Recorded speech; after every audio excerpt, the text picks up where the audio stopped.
Hey everyone, Adam here. Today I would like to share with you some practices that I incorporate throughout my week to promote relaxation and slough off any fatigue from my schedule as a massage therapist and a yoga teacher and from having a very active social life. So one of the practices that I enjoy the most is going upside down. Now, I'll be honest, I'm a little lazy when it comes to practicing yoga, so I really like going upside down, but rather than doing an active headstand or an active shoulder stand, I'm probably going to default to a pose called Viparita Karani, or inverted lake in Sanskrit. That's the translation. But we can usually just call that elevated legs up the wall pose. I had to think of my words for a moment. Words, where are you coming from?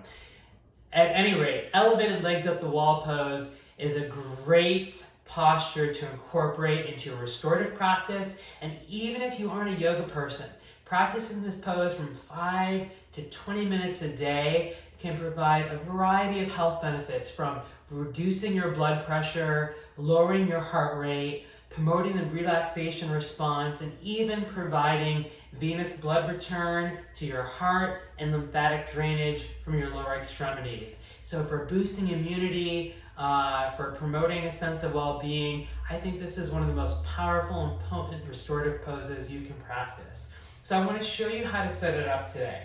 You're going to need a yoga mat, or you can have carpeting. I have a hardwood floor, so I'm going to want a mat. I'm going to take a bolster. This is a Hugger Mugger bolster. It's a standard rectangular bolster. This is by far the best bolster on the market. I would highly encourage you, any of you out there, to use this bolster over anything else. A lot of other companies offer a bolster at a more affordable price, like $20, $30. It's going to be like a huge couch cushion. You're not going to use that bolster, trust me. It's going to suck. So this bolster is very versatile. It lasts a long time. It's a little more expensive, but once you buy this, you have it for life, unless you're like, I don't know, taking it with you to go like off-roading or something. I don't know what you would do with a bolster, but you're in a position that's about a good foot, 12 inches away from the wall. And what this is going to allow for is some space, so you're not flush against the wall. This isn't an active pose, so I don't want my hips to be exactly against the wall. We want to have some space. So about 12 inches away from the wall, maybe even a little more if you have really tight hamstrings. What I like to do in this variation is create it more like a back bend. So I'll take a few of my blankets. These are from Yoga Outlet. Hugger Mugger also has great blankets, and as much as I love Hugger Mugger, I think their blankets are a little overpriced. I'm not going to spend $25 on a Mexican blanket. You can buy these blankets at Sunshine Yoga for like $6, and on Yoga Direct for like $15 to $18. So I'll have one blanket, unfold it. I'll take another blanket and fold it in half to place it on top. So this is just kind of making less of a back bend. It's adding some height for the chest. And then I like to add even one more blanket over the bolster to kind of soften its edges. So that's kind of the general setup. We can get really elaborate. You could just use a bolster. I kind of like this, and I might add a few more things, but to not overwhelm you, what I've essentially done is I have the bolster perpendicular to the blankets. You can see that one blanket is long and narrow. It's going to support my trunk. And then the blanket is just for additional padding. Now to get into this is the key. I start kneeling. My hip joint is slightly behind the bolster, closest to the wall. I can come down on my forearms like I'm in a child's pose, right?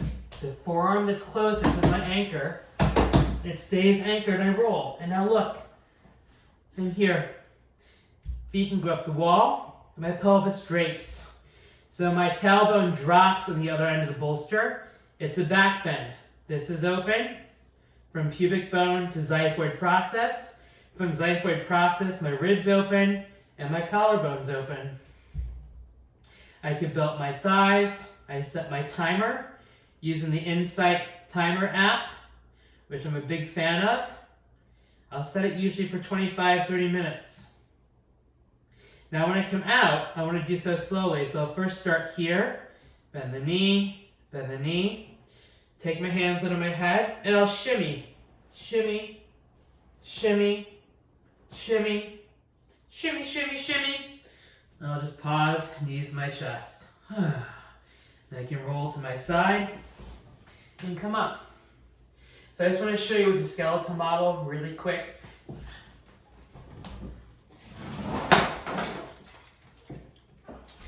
When I position, you can see here, the pelvis is just slightly over the edge. Not entirely, but this is a back bend. You can see the vertebral column is an extension. If I bring my feet flush to the wall, it's going to actually put more pressure on my discs, and I'm going to have to use my quadriceps to keep my knees extended. It won't be an ideal position for the health of the spine, and it certainly won't be relaxing or recuperative. So if you're going to practice elevated legs up the wall pose, this is the way that I like to teach it. This is the way that I practice it. I'll set the timer for 20-25 minutes, and I will come out refreshed. One thing I love about restorative yoga is, for me personally, I can easily go to negative self-talk mode on a daily basis. And so when I'm feeling a little cranky and I need a nap, I'll do this. And after 20 minutes, I'm like, oh yeah, life isn't so bad. So I hope you found this video informative. Stay tuned for more videos. Thank you so much.